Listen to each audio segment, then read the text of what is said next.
Some partners deny the abuse, others justify it, and some just truly don't see it. So, which one are you dealing with? Welcome to the Empowered and in Control podcast, the podcast that helps people who have been impacted by domestic abuse to heal and regain power and control after an abusive relationship.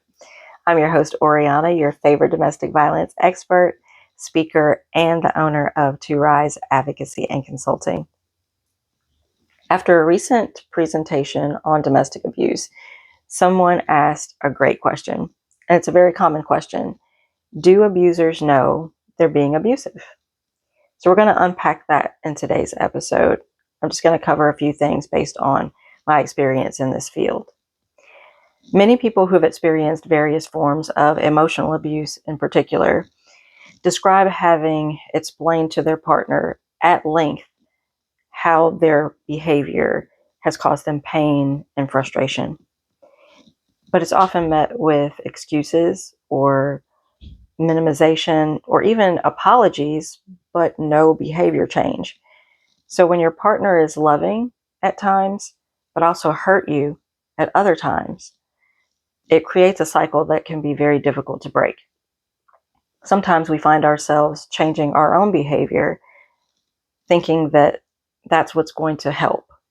If I just do X, Y, and Z, or maybe if I did this better, then things will get better within the relationship.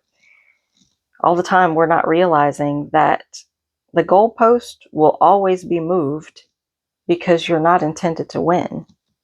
You're not allowed to win. Look, abuse is goal-oriented. It's a tool, and the tools are used to be able to get their way. And if you think about it, abuse is rational to someone who values their needs above their partner's. If they consider their needs and their desires and their wants to be more important than anything that you want, then it's rational. It's goal-oriented. It's something that makes sense to them to do. So let's talk about some of the behaviors that are problematic. Withholding affection or attention, either one. Withholding affection and attention as a tactic or as a punishment is abusive. I'm not talking about situations where there's been an argument and you need to take a break to cool off. Communication is very important when there's an argument and there's going to be a cooling off period, right?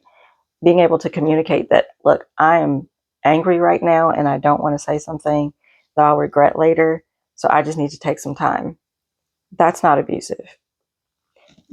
Using the silent treatment and withholding attention, not responding, all those things, ghosting someone, just because you know that if you do that, they will chase after you or they'll do whatever it is that you're wanting them to do, that's abusive and that's intentional, right? Again, they have a goal in mind. I want you to do this. You're not doing it, so I'm going to withhold affection. You're not doing it, so I'm going to withhold attention. I'm going to give you the silent treatment. That's intentional.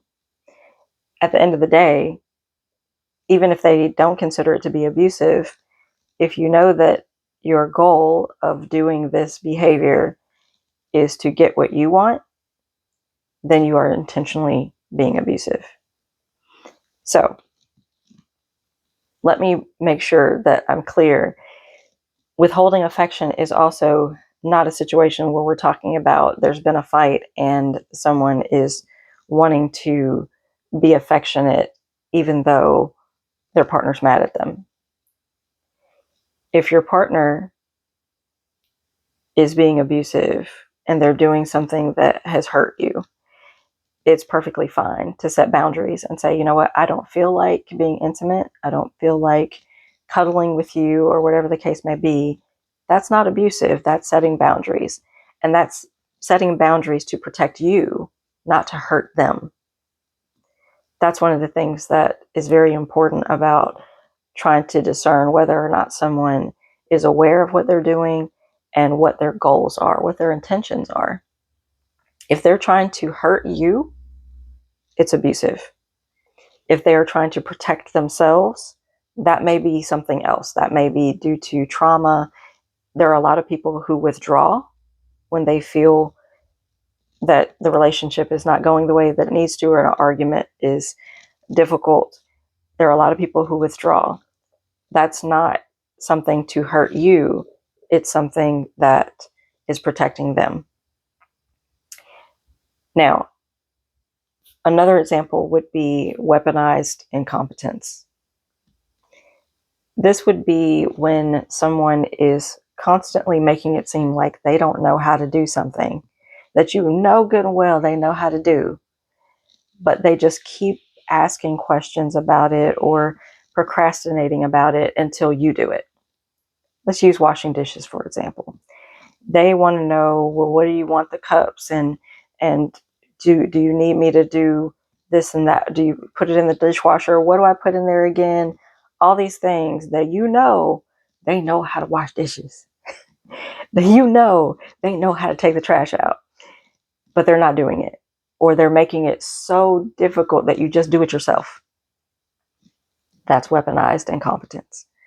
They are literally making it so difficult and such a barrier and so frustrating for you that they know you're just going to do it yourself to make sure that it's done right or to make sure that it gets done at all.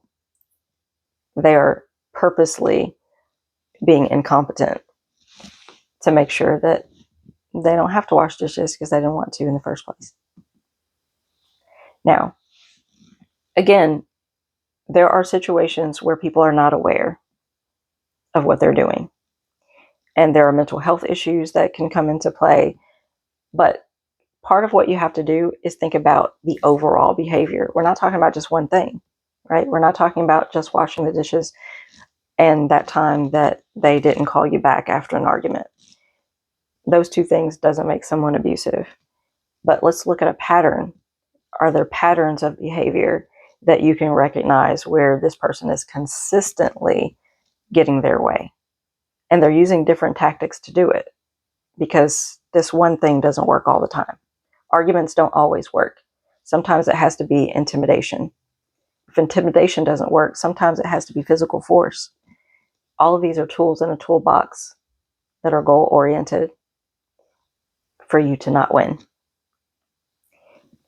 So let's talk about some of the examples that I've mentioned to people when we're trying to figure out if this person is truly abusive or if they may just have a few things that they need to work out and work on, within themselves. So when working at the district attorney's office, I'll give you a few examples of survivors that I worked with.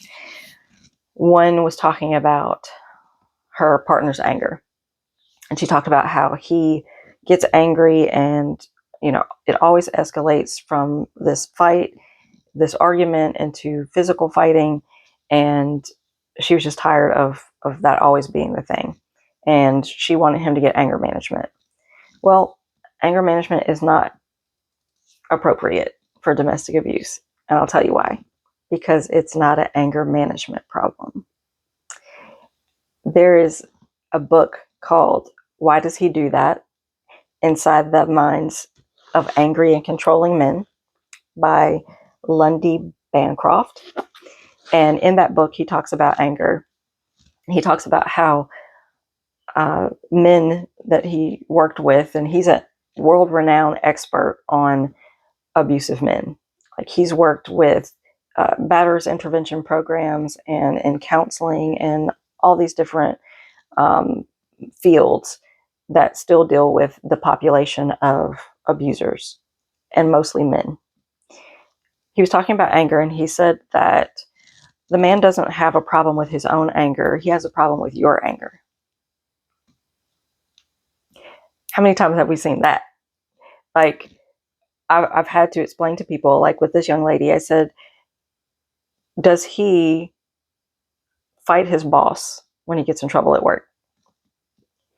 And if he leaves work because he got suspended or whatever the case may be, and he gets pulled over by the cops, does he fight the cops for having pulled him over and he's angry? If he has to go to court, does he try to fight the judge? In each one of those situations, there's a perceived accountability. If I do that, then there's accountability for it. There's going to be negative consequences for me if I attack my boss, the police officer, or a judge. So they save all that energy until they get home and fight you. They were able to manage their anger in all those other situations with all those other people that made them mad because they don't perceive there being accountability when they do it with you. Another thing that we talked about was destruction of property. So one young lady was talking about how every time they would have an argument, he would start smashing things and punching walls and all of that. And I had to ask her, the property that he's destroying, who does it belong to? And more often than not, it was hers. And that's been a common theme for a lot of survivors that I've worked with. And I've been in this field for around 10 years.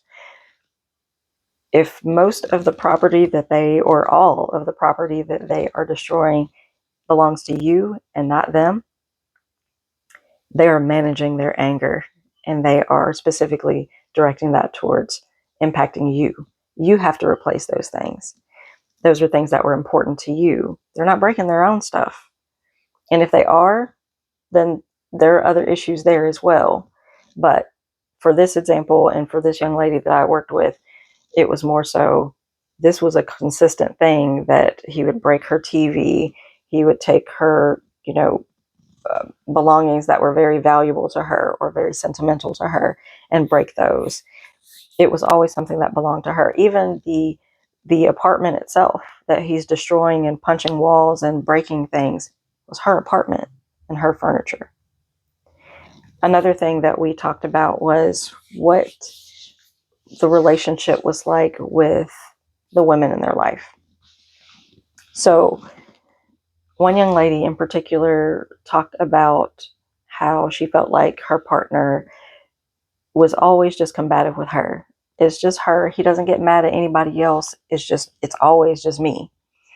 And so I wanted her to think back a little bit and asked her, did he ever have problems with his previous girlfriends? Well, yeah, they used to fight and everything, but his ex is crazy. I hear that a lot. His ex is crazy. Well, okay, well, just like he's driving you crazy, probably drove her crazy too. And so it's probably justified. But a lot of times there's a history. Even if it's not with a girlfriend, sometimes I've asked, what's his relationship like with his mom?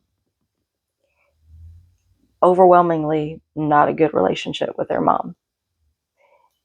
And if they do have a good relationship with their mom, that's not automatically an indication that they have a good, healthy respect for women.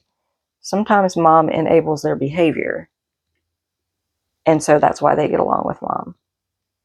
So take that into consideration too when you're trying to assess these things. But also, I asked this young lady, I said, so he's got all this energy to keep fighting you. When was the last time he fought a man? She couldn't remember the last time that he's fought a man because it's always been female, family members or ex-girlfriends or any of that. Okay. So that's, again, another situation where you have to look at whether or not this person has negative beliefs about women, whether or not they feel like women are inferior, if they don't trust women. All of those things are gender-based root causes of domestic violence.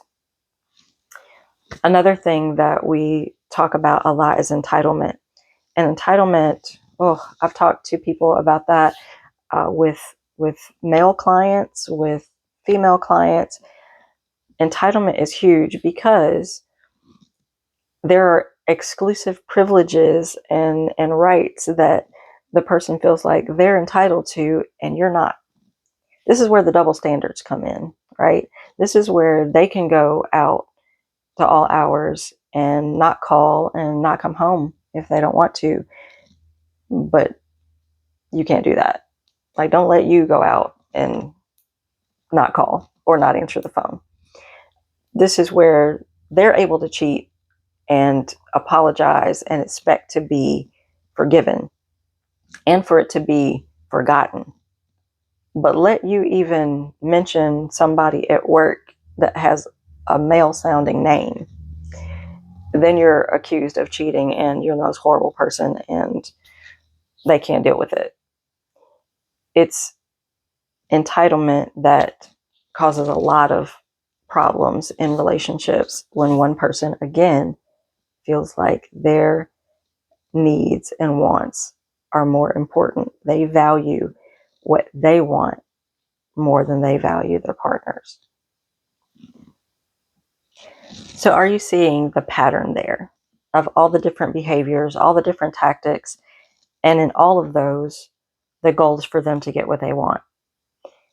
If that's what you're dealing with and you're noticing that it's a lot of different things, that person knows exactly what they're doing. If someone just has poor communication skills and potentially bad coping habits, that may not be someone who is really realizing what they're doing. It may be that their unhealthy coping skills are to withdraw or to shut down communication or all of the things that we discussed a little earlier. That doesn't make the relationship abusive. It does make it unhealthy. And so that's something that can be worked on. You also have to take into consideration whether or not your partner is willing to do the work. Not just talk about it, not promise to go to counseling, not promise to stop drinking or taking whatever drugs. Because, by the way, drugs and alcohol and mental health issues do not cause domestic violence. They can make it worse for sure, but they don't cause it. There are plenty of people suffering with substance use disorder who do not abuse their partners. There are plenty of people with mental health diagnoses that do not abuse their partners. It's not the same thing. So for people who want to make excuses and are constantly shirking the responsibility of growing, it's not even that you necessarily want them to change. If you do, that's not something that you can do. So I'm telling you right now, let's not try that. But everyone should be trying to grow. Everyone should be open to learning more about themselves and becoming the best version of themselves. And that's fine. There's nothing wrong with you wanting that for your partner, but they have to want it. You can't want it for them more than they want it for themselves. So, again, if you're dealing with someone who is in that mindset that what they want is more important than what you want and that they're going to do exactly what they want, regardless of how you feel about it or how they're hurting you, then the hard and uncomfortable truth is many abusers know exactly what they're doing. So let's talk about some healing strategies.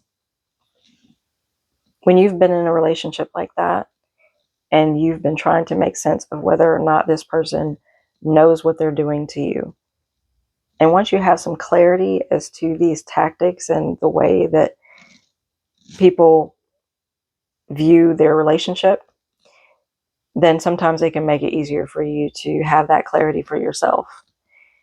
One of the first things that you can do is rebuild trust with yourself.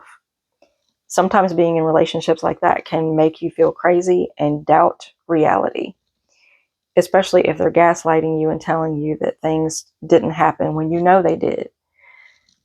But remind yourself, my experience is valid even if they deny it. Another thing that you can do is name what happened with the appropriate terms. And what I mean by that is a lot of times we tend to downplay or minimize the abuse that we suffered. And sometimes we're doing it because that's what our partner did. They minimized it, and then we started minimizing it. Don't downplay what you experienced, and use the proper terms. You know how when we were younger, people would use the terms like, oh, he fondled her, or he felt her up, or whatever the case may be, right? No, that's sexual assault. That's sexual assault. If she didn't want him to, and he felt her up or fondled her, that's sexual assault. You have to call things what they are in order for them to have the accountability that's appropriate. If you minimize it, other people are going to minimize it. If you minimize it, the legal system, the criminal justice system, the community is going to minimize it as well. But you have to call things what they are. Another example is regulating your nervous system. Sometimes if you can take a walk or stretch your legs, do things like that, be barefoot in the grass and just have your toes flexed and feel that grounding of your body. Sometimes that can help with your nervous system always being on high alert when you're in a relationship with a lot of emotional abuse happening, because a lot of times your body can be on high alert that whole time. But one of the most important things that I can recommend when you've been in that type of relationship and you're coming out of it and seeing what was done and how it was done, please let go of the goal of understanding them. It keeps you stuck. And sometimes it keeps you hopeful. And that hope is what can sometimes have people go back. It's sometimes what gives people 17 and 50-11 chances. So please remember that awareness doesn't equal safety. Insight doesn't equal safety. Just because you are aware of what's going on now doesn't mean that you're safe. Just because someone loves you does not mean that they can't harm you in very serious ways. So give up on that idea of needing to understand them.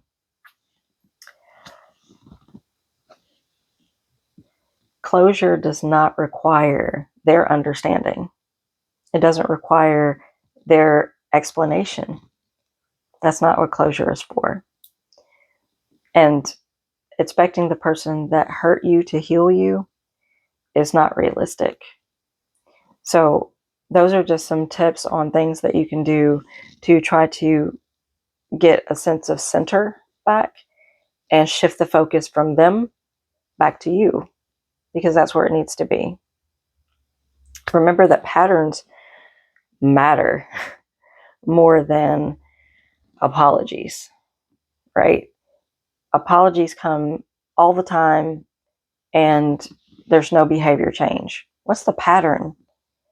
If the pattern is that this behavior continues even when you've talked about it, when you've told them how it affects you, when they've apologized over and over again, it doesn't mean anything if there's no change behavior.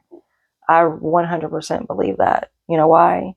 Because the great author James Baldwin said it best, and I'm paraphrasing, it's easier to cry than it is to change. People will cry and apologize, and sometimes they can mean it, but if they are not willing to do the hard work to change, then it was just crying to cry. It was crying to have you have sympathy for them, because a lot of times you have this empathy and this compassion for them that you don't have for yourself a lot of times. And they know that. And that's part of the reason that they're with you, is because it fulfills a need for them to be taken care of emotionally. Another thing that I want you to focus on is reclaiming your identity. You're more than what you've survived. It's something that has happened to you, but it doesn't define you. You deserve more. And so I'm hoping that you are beginning to realize that, and that you can, again, shift the focus from them to you, not what they know, whether they were aware or not. Your pain is real. If you've been asking yourself whether they know they're hurting you, I want to remind you of this also. Your pain is valid regardless of their awareness. What matters now is not what they knew or how they feel. What matters now is what you do with the clarity that you have moving forward. You can choose to move forward knowing that you're not at fault. You can reclaim your identity. You can rebuild trust with yourself and with others. And all of those things are done because you deserve safety, support, and peace. I want to thank you so much for watching the Empowered and in Control podcast. I'm going to ask that you subscribe so that you can get weekly empowerment coaching and education on domestic abuse, and watch the experts and survivors tell their stories, as well as see me go do crazy things that I am terrified to do, but I'm going to do it because it builds confidence. Doing things that are outside of our comfort zone and then it ends up being great, a lot of times can boost your confidence, and it can help to reclaim your identity, especially when it's things that you haven't done in a long time or things that you've always wanted to do. So join me weekly, and I'll see you next time. Bye.